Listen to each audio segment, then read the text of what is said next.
आज मैं आपके लिए लेकर आया हूं एक धमाकेदार तमिल थ्रिलर जो 2025 में रिलीज हुई थी। और दोस्तों, इसका क्लाइमैक्स देखकर आपका दिमाग हिला जाएगा। ये कहानी एकदम अलग, एकदम हटके है, क्योंकि इसमें एक सीरियल किलर पुलिस को एक हैरान परेशान कर देने वाला चैलेंज देता है। 5 दिन, 5 मर्डर। पुलिस, मीडिया और पूरी सिटी हिल जाती है इस अनाउंसमेंट से। लेकिन दोस्तों, ट्विस्ट ये नहीं है, असली ट्विस्ट तो आगे है। जिस दिन मर्डर्स का सिलसिला शुरू होना होता है, उसी दिन ये सीरियल किलर लाइव टीवी पर आता है और सबके सामने ये खुद को गोली मार देता है। जी हाँ, सीरियल किलर मर चुका होता है और फिर भी अगला मर्डर टाइम पर होता है। फिर एक और, फिर तीसरा, जैसे कोई अनसीन शख्स उसकी जगह उसका काम पूरा कर रहा हो। यही तो इस पूरी कहानी का सबसे दिमाग हिला देने वाला पॉइंट है। आखिर मरने के बाद कोई मर्डर कैसे कर सकता है? इस राज को समझने के लिए कहानी के एक एक पल पर नजर बनाए रखिए, क्योंकि ये राज आखिर तक आपको सीट से उठने नहीं देगा। स्टोरी शुरू करने से पहले हमारे channel Hindi the story teller को लाइक, शेयर और सब्सक्राइब करना मत भूलना। आपका एक क्लिक हमें बहुत बड़ी मदद देता है। कहानी की शुरुआत होती है एक अंधेरी डरावनी रात से। हर तरफ आग ही आग भड़क रही होती है और इस आग के बीच एक नकाबपोश आदमी किसी बुजुर्ग आदमी को जमीन पर घसीटते हुए कहीं ले जा रहा होता है। इस नकाबपोश का चेहरा कभी नहीं दिखाया जाता, सिर्फ उसके सांस लेने की आवाज और जलती आग का शोर। फिर वो आदमी एक लाइटर जलाता है और जमीन पर एकाएक बड़ा सा निशान बना देता है, जैसे किसी खूनी खेल का शुभारंभ हो गया हो। सीन कट होता है। अब हम पहुंचते हैं एक बड़े न्यूज़ चैनल की building, big vision TV. Channel में सब लोग भाग दौड़ में बिजी हैं, क्योंकि यहां एक फेमस एक्टर का लाइव इंटरव्यू होने वाला होता है। चैनल की एंकर जो इंटरव्यू लेने वाली होती है, गुस्से में चैनल की मालिक से पूछती है, लास्ट मिनट मेरा गेस्ट क्यों बदल दिया? हमें तो एक मिनिस्टर का इंटरव्यू लेना था। पर असली बात कुछ और ही होती है। चैनल की मालिक ने मिनिस्टर को ड्रॉप करके एक एक्टर को बुलाया होता है पब्लिसिटी के लिए। एंकर को वो एक्टर बिल्कुल पसंद नहीं। पहले तो वो सीधा मना कर देती है, लेकिन मालिक के प्रेशर पर वो नाराज होकर भी इंटरव्यू लेने के लिए तैयार हो जाती है। इंटरव्यू शुरू होता है और हम जानते हैं कि एक्टर का नाम है कैलाश। अब कहानी एक और कैरेक्टर की तरफ मुड़ती है, एक स्ट्रगलिंग राइटर जो इंटरव्यू का ऑडियंस होता है। वो तैयार होता है, अपनी घिसी पीटी डायरी उठाता है और चैनल की बिल्डिंग की तरफ निकल पड़ता है। सीन कट होता है। स्टूडियो से इंटरव्यू शुरू होता है। सवालों का सिलसिला चल रहा होता है। सब कुछ नॉर्मल लगता है, लेकिन फिर एक धमाकेदार ट्विस्ट आता है। वही स्ट्रगलिंग राइटर अचानक अपनी जैकेट से गन निकालता है और पूरा इंटरव्यू सेट हाईजैक कर लेता है। सब लोग शॉक। एक्टर कैलाश घबरा जाता है और राइटर बिना किसी डर के सीधा कैलाश के पैर पर गोली मार देता है। स्टूडियो में चीखें, हलचल, अफरा तफरी। राइटर चिल्लाता है, अगले 1 घंटे में यहां एक मर्डर होगा और जिसका खून होगा उसका नाम है नारायण। सबके होश उठ जाते हैं। एंकर डर के मारे पूछ दिए, तुम चाहते क्या हो? कोई डिमांड है? राइटर अपनी गन एक्टर पर तान कर कहता है, मेरा नाम अलगार है और मेरी एक ही डिमांड है, मेरी किताब पढ़ो। 10 साल से लिख रहा हूं, कोई नहीं पढ़ता। आज दुनिया मेरी आवाज सुनेगी। असल में दोस्तों, कहानी का असली दर्द यहां से शुरू होता है।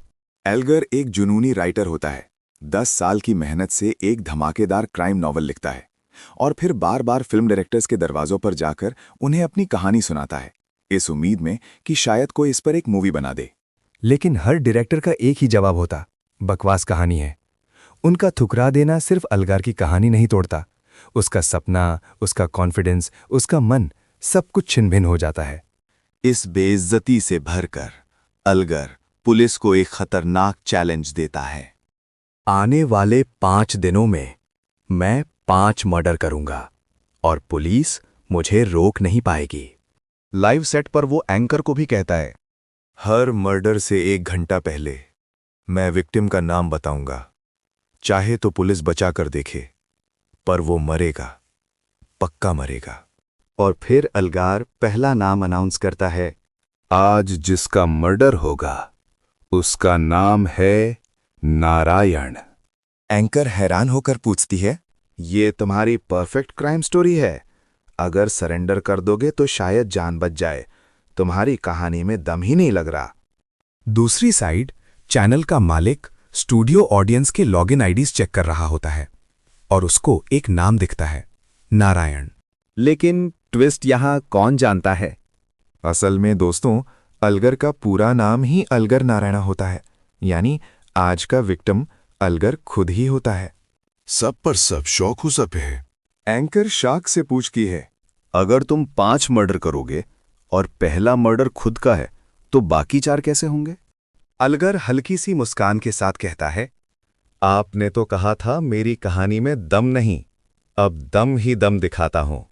और फिर सबके सामने नारायण कहते हुए खुद को गोली मार देता है। स्टूडियो में अफरा तफरी, चीखें, कैमरा कैओस। और दोस्तों, यहां से शुरू होती है मूवी की असली रोमांचक, दिमाग घुमा देने वाली कहानी। पुलिस के केस में एंट्री होती है मूवी के हीरो नंबी की। नाम्बी शादीशुदा होता है, पर अपनी जॉब और पर्सनल लाइफ के टेंशन की वजह से अपनी वाइफ से डिवोर्स फाइल कर देता है। दोनों अपनी मर्जी से अलग होना चाहते हैं। सीन कट होता है। नंबी अलगार के घर जाकर तहकीकात शुरू करता है। यहां से उसका सफर एक डार्क मेज की तरह हो जाता है। फिर नंबी न्यूज चैनल के सेट पर एंकर से मिलता है। एंकर हैरान, अलगर ने कहा 5 मर्डर्स, पर ये इलॉजिकल नहीं लगता।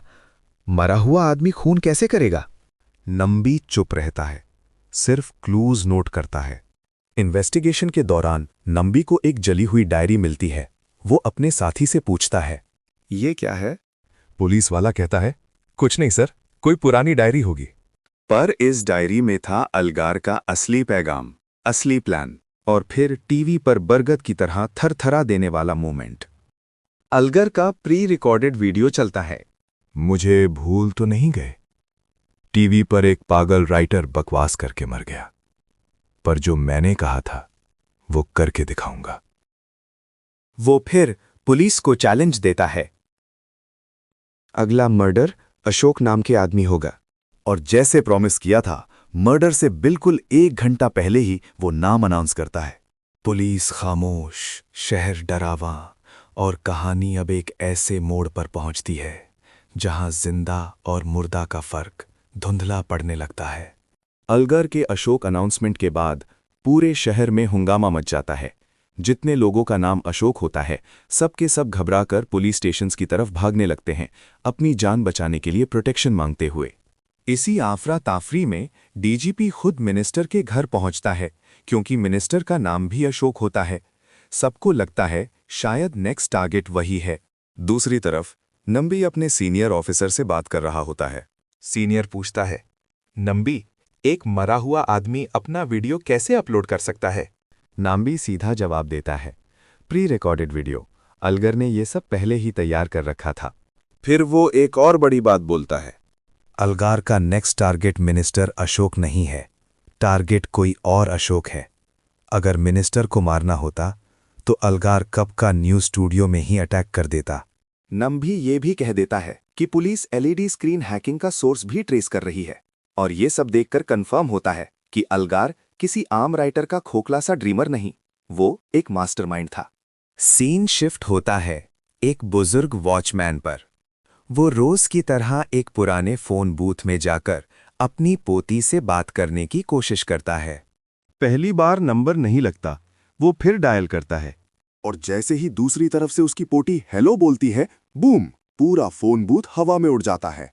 Forensic team, explosive experts, media site पर पहुंच जाते हैं। नंबी भी इंसिडेंट सीन पर आता है और ब्लास्ट का तरीका देखकर शॉक हो जाता है। नाम्बी अपनी टीम से कहता है, पता लगाओ ये एक्सप्लोसिव कहां से आया। अलगर का काम बहुत प्लान्ड है, बहुत ही कैलकुलेटेड। पर नाम्बी को एक बात उसे परेशान करती है। आजकल के जमाने में फोन बूथ कौन यूज करता है? क्या अशोक के पास मोबाइल नहीं था? इन्वेस्टिगेशन टीम अशोक के घर पहुंचती है। वहां कोई खास चीज नहीं मिलती, सिर्फ एक पुराना संदूक, संदूक के अंदर अशोक की पोती के कपड़े, कुछ पुरानी तस्वीरें और एक पुरानी फैमिली फोटो। यहां हमें पता चलता है कि अशोक एक एक्स मिलिट्री ऑफिसर था, पर सबसे बड़ा सवाल यह है, अलगर ने उसे क्यों मारा? उसका अशोक से क्या कनेक्शन था? पुलिस को एक और शॉकिंग बात पता चलती है।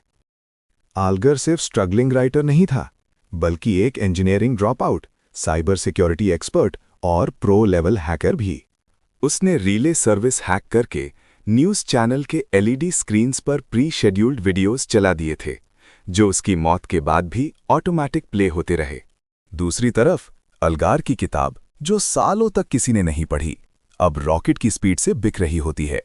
इन्वेस्टिगेटिंग ऑफिसर्स को एक क्रूशियल क्लू मिलता है। अशोक रोज शाम 8 बजे अपनी पोती को फोन करता था, और अलगर को इस बात का एग्जैक्ट पता था। इसलिए उसने फोन बूथ में एक timed pressure trigger bomb install किया था, जो बिल्कुल 8 बजे कॉल कनेक्ट होते ही एक्टिवेट हो जाता और 30 सेकंड्स के अंदर ब्लास्ट करता। Sob, perfect. Sob, calculated. अलगर की मौत के बाद भी चाल चलने वाली उसकी परफेक्ट क्राइम स्टोरी अब अपने असली रूप में सामने आने लगती है। अशोक के ब्लास्ट वाले मर्डर की इन्वेस्टिगेशन अभी पूरी हुई भी नहीं होती कि अचानक पूरे शहर के टीवी स्क्रीन्स पर अलगार का एक नया वीडियो फ्लैश होता है। स्क्रीन पर अलगार के चेहरे पर वही ठंडक भरी मुस्कान, और वो शुरू करता है, स्त्री पुरुष समानता, जेंडर इक्वालिटी, और अब मर्डर नंबर 3। फिर वो विक्टिम का नाम लेता है, राजिया। सीन शिफ्ट होता है एक ऑडिटोरियम के बैक स्टेज पर। भरतनाट्यम की लड़कियां अपने स्टेज परफॉर्मेंस के लिए तैयारी कर रही होती हैं। लाइट्स, कॉस्ट्यूम्स, मेकअप, सब एक कल्चरल फेस्टिवल के लिए सेट हो रहा होता है। इसी वक्त नंबी और उसकी टीम पूरे शहर में राजिया नाम की किसी भी लड़की को ढूंढने लगती है। नंबी को पहले लगता है कि टारगेट शायद कोई बुजुर्ग होगा, क्योंकि पहले 2 विक्टिम्स एल्डरली थे। लेकिन वीडियो में अलगार ने सीधा एक लड़की का रेफरेंस दिया है। बैकस्टेज हम एक खूबसूरत डांसर को देखते हैं, राजिया। वो फुल कॉस्ट्यूम में मेकअप लगाए स्टेज की तरफ जा रही होती है। परफॉर्मेंस शुरू होती है, रोशनी उस पर पड़ती है, ऑडियंस उसकी ग्रेसफुल मूवमेंट से मेस्मराइज हो जाता है। लेकिन बीच परफॉर्मेंस राजिया के नाक से खून बहने लगता है। वो हिलती है, लड़खड़ाती है और स्टेज पर गिरकर दम तोड़ देती है। वो राजिया जिसका जिक्र अलगार ने वीडियो में किया था। नाम भी मर्डर सीन पर दौड़कर पहुंचता है। तब तक पोस्टमार्टम रिपोर्ट आती है और रिपोर्ट में माता चलता है, राजिया के मेकअप में साइनाइड मिक्स किया गया था। फ्लैशबैक में हम राजिया को अपने ड्रेसिंग मिरर के सामने वही साइनाइड मिक्स्ड मेकअप लगाते हुए देखते हैं, बिना कुछ जाने। इन्वेस्टिगेशन आगे बढ़ती है। पुलिस अशोक के पास्ट को खोदती है और पता चलता है कि अशोक एक बहादुर एक्स मिलिट्री ऑफिसर था, जिसने जंग में अपनी जान की परवाह किए बिना दोस्तों को बचाया था। लेकिन वॉर के बाद अपने ही घर वालों ने उसे निकाल दिया। उसके पास रहने के लिए घर नहीं, खाने को पैसा तक नहीं। एक हीरो दुनिया की नज़रों में एक अननोन नाम बनकर रह गया। फिर हम देखते हैं राजिया की कहानी। उसके पड़ोसी उसके बारे में सिर्फ अच्छी बातें करते हैं। वो हार्डवर्किंग, पोलाइट, टैलेंटेड लड़की थी। लेकिन एक बात सबको चुपकी की, एक मुस्लिम लड़की भरतनाट्यम कैसे सीख सकती हैं? पड़ोस के लोग उसे रोकते, ताना मारते। 2025 में भी लोगों की सोच बदलने का नाम ही नहीं लेती। इफ़ यू अग्री, कमेंट्स में ज़रूर लिखना। पुलिस की सबसे बड़ी परेशानी ये बन चुकी थी कि अलगर के वीडियो ब्रॉडकास्ट होने के एग्जैक्ट 1 घंटे बाद मर्डर होता है। नंबी कहता रहे, हमें पूरे घंटे का फायदा उठाना होगा। अगले मर्डर को रोकने का मौका सिर्फ 1 घंटा ही देता है अलगर। साइबर सिक्योरिटी एक्सपर्ट्स अलगर के वीडियो अपलोड करके आईपी ट्रेस करने की कोशिश करते रहते हैं, पर अलगर की हैकिंग स्किल्स सबको कंफ्यूज कर रही होती हैं। फिर वही एंकर जो मूवी के शुरू में एक्टर कैलाश का इंटरव्यू ले रही थी, नंबी को अपने घर बुलाती है। वो दोनों बैठे डिस्कस करते हैं। अलगर इन ईमानदार लोगों को क्यों मार रहा है? इन लोगों में जरूर कोई कनेक्शन है। जब वो लोग पैटर्न्स का एनालिसिस कर ही रहे होते हैं, नंबी को उसकी टीम का फोन आता है। टीम बताती है, सर, हमें कन्नन मिल गया, वो आदमी जिसे अलगार ने RDX और साइनाइड खरीदा था। एक चेस सीक्वेंस होता है और पुलिस कन्नन को अरेस्ट कर लेती है। इंटेरोगेशन में कन्नन कन्फेस करता है, हाँ, RDX भी मैंने दिया, साइनाइड भी मैंने दिया। जंगल की आग की तरह एक MMS पूरे शहर के फोन्स पर आता है। और MMS में अलगार का चेहरा। वो बोलता है, मर्डर नंबर 4। विक्टिम का नाम है युवराज।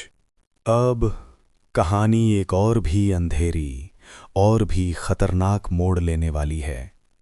पुलिस पूरी ताकत से चेज शुरू करती है अगले टारगेट युवराज को ढूंढने के लिए। इधर सीन शिफ्ट होता है एक स्कूबा डाइवर पर, एक पैशनेट ओशन एक्टिविस्ट जो हर रोज लोगों को समुंदर बचाने का संदेश देता है। ये एक्टिविस्ट ही युवराज होता है। अपनी रेगुलर डाइव के दौरान युवराज एक अंडर वाटर वीडियो शूट कर रहा होता है, हाथ में एक वाटरप्रूफ बैनर पकड़े हुए जिसमें लिखा होता है सेव आवर ओशन। लेकिन अचानक बैनर का हैंडल ब्रेक हो जाता है, पानी के अंदर एक हल्की सी झोंक आती है और युवराज का बैलेंस बिगड़ जाता है।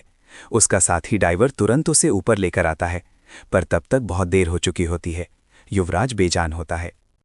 नंबी और उसकी टीम मर्डर सीन पर पहुंचती है। डॉक्टर जो पहले से वहां होता है, नंबी को शॉक देता है। युवराज की मौत की वजह उसका ऑक्सीजन सिलेंडर है। सिलेंडर टैम्पर किया गया था। नॉर्मली 70% ऑक्सीजन और 30% नाइट्रोजन होती है, पर युवराज के सिलेंडर में 100% ऑक्सीजन भरी हुई थी और 100% ऑक्सीजन लंग्स को फाड़ देती है। सीन शिफ्ट होता है। नंबी एक छोटी सी पर बड़ी इंपॉर्टेंट लीड क्रैक करता है। हर मर्डर एक स्पेसिफिक रूटीन को टारगेट करता है। ये सब रैंडम नहीं। अलगर ने सालों तक इन लोगों की डेली लाइफ, टाइमिंग, पैटर्न्स सब कुछ माइक्रोस्कोपिक तरीके से स्टडी करके ये क्राइम्स प्लान किए हैं। लोग हैरान हैं कि एक मरा हुआ इंसान मर्डर्स कैसे कर सकता है।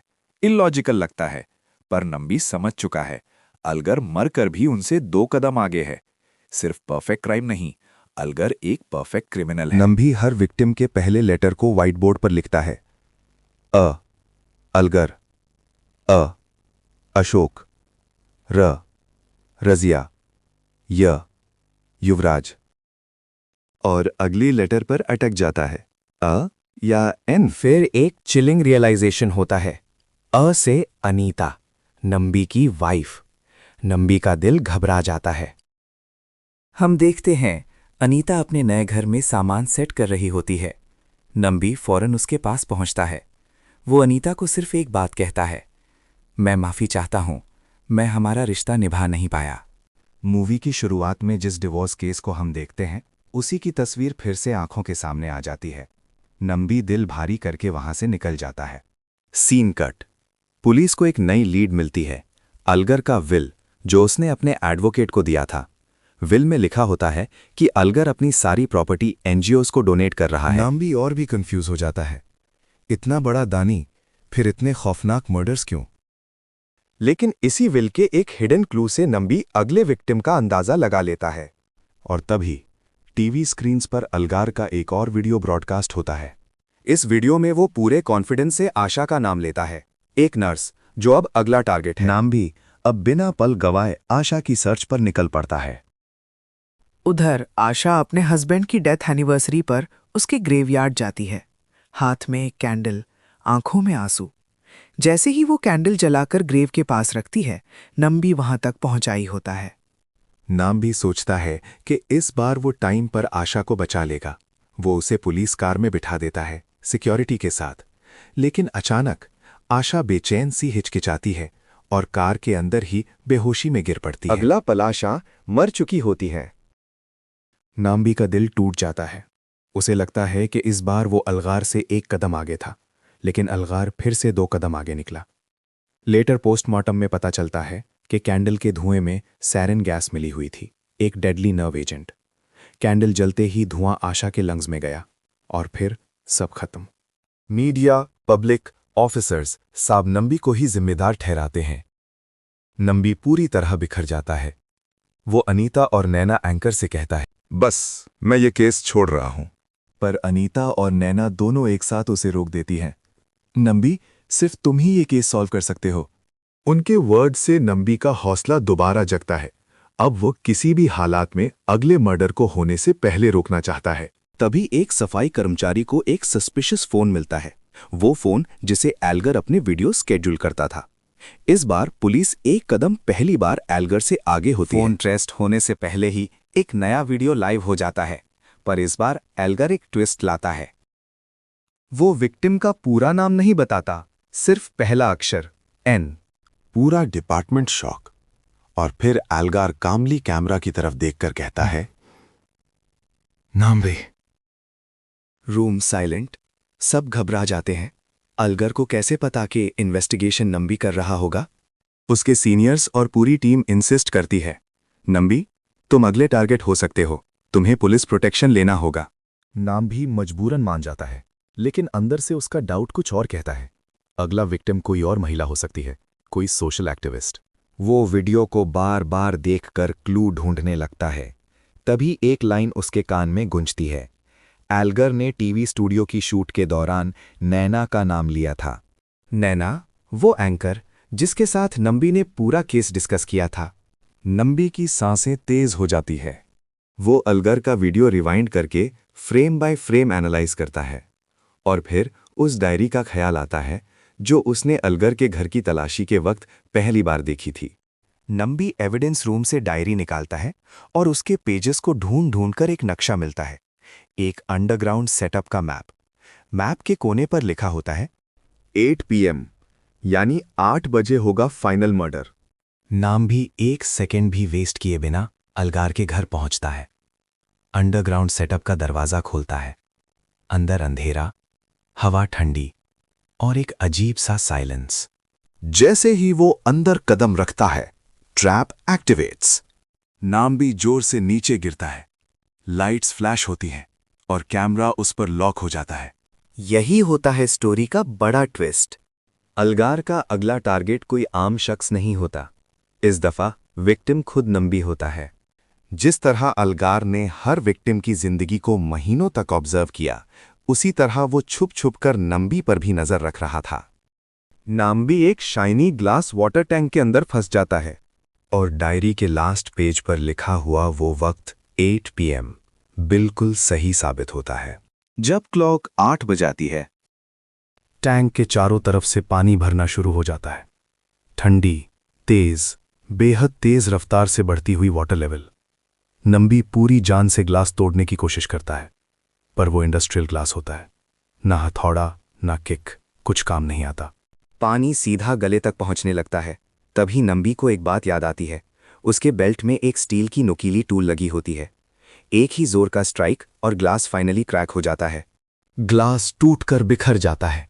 पानी जोर से बाहर बहने लगता है, मगर नंबी की नजर एक और शॉकिंग चीज पर पड़ती है। सारा पानी एक कॉफिन के अंदर जा रहा होता है। बिना एक पल वेस्ट किए नंबी ताबूत के लॉक को ढूंढता है और जोर लगाकर उसे खोल देता है। अंदर एक बेहोश सोशल एक्टिविस्ट होती है जिसका नाम मीडिया भी नहीं जानता, जिसकी आवाज कोई नहीं सुनता। वही एक्टिविस्ट जिसका मर्डर अलगार का फाइनल प्लान था। इसी बीच नंबी की टीम भी वहां पहुंच जाती है और दोनों की जान बच जाती है। फाइनली नाम्बी पहली बार एक मर्डर होने से रोक देता है, बिल्कुल जैसे अनीता और नैना उससे कहती थीं, तुम ही कर सकते हो। सीन शिफ्ट होता है। बड़ी सी screen, cameras, mic, flashes. Nambi को सब कांग्रेचुलेट कर रहे होते हैं। एक रिपोर्टर पूछता है, क्या मर्डर का ये सिलसिला अब खत्म हो गया? और सबसे इंपॉर्टेंट सवाल, आखिर अलगर ये लोगों को क्यों मार रहा था? नाम्बी डीप ब्रेथ लेकर जवाब देता है, अलगर के टारगेट्स कोई गुनाहगार नहीं थे। ये लोग इस देश के अनसंग हीरोज थे। Activists, volunteers, real life warriors. Government इनकी सुन नहीं रही थी, न्यूज़ चैनल्स इनकी आवाज़ को उठा नहीं रहे थे, पब्लिक को फर्क नहीं पड़ रहा था। अलगर का गुस्सा सिस्टम पर था। नीयत अच्छी थी, पर तरीका गलत। अगर आपको भी लगता है कि सिस्टम अक्सर हीरोज को इग्नोर कर देता है, तो कमेंट्स में जरूर बताना। जब सब सोच रहे होते हैं कि कहानी खत्म हो गई है, तब डायरेक्टर एक लास्ट मास्टर स्ट्रोक देता है। नंबी पुलिस स्टेशन के एविडेंस रूम में अलगर की डायरी द परफेक्ट क्राइम पलट रहा होता है। लास्ट पेज पर बड़ा सा लेटर एन लिखा होता है और उस शब्द के आगे बस एक क्वेश्चन मार्क। क्या ये अलगार का फाइनल हिंट है? क्या एन का मतलब नंबी था जो अब बच गया, या एन से स्टार्ट होता कोई नया विक्टिम, कोई नया एजेंडा, कोई नई कहानी। क्या अलगार का प्लान सच में खत्म हो चुका है या ये सिर्फ पार्ट 2 का डोरवे है? आपको क्या लगता है? अगर आंसर पता हो या कोई थियरी हो, कमेंट में जरूर बताओ। और हाँ, हमारे channel Hindi the story teller को सब्सक्राइब, लाइक और कमेंट करना मत भूलना। आपका सपोर्ट ही हमारी सबसे